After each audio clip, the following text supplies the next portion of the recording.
Hello everyone, welcome to this video, and in this video I'm going to show you how you can extract audio from a video over on your mobile device. So in order to do this, it's actually quite easy, so let's just immediately jump into the tutorial.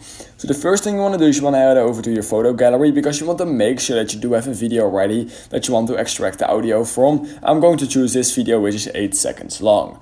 So once you have your video ready, what you want to do is you want to head over to Safari or Google Chrome, doesn't matter which one you use, and then you want to go to this website called audio-extractor.net. Make sure it is this one because there are some scams running around with those types of things, but this one is completely legit.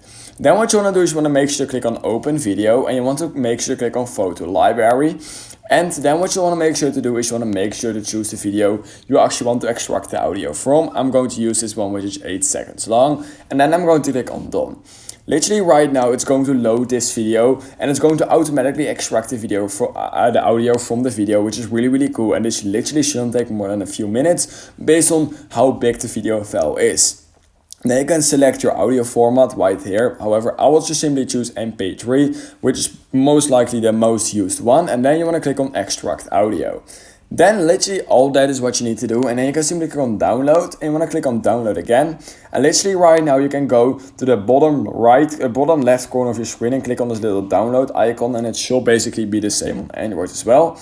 Then I want to click on downloads right here, and here we have the file we just extracted the audio from. So what you want to do is you want to click on it, you want to click on this little share icon, and you want to click on save to files. And literally right now what you can do is save it to any file you want, for example right here. And right now it's saved to my files over on my iPhone, and this will also work on Android.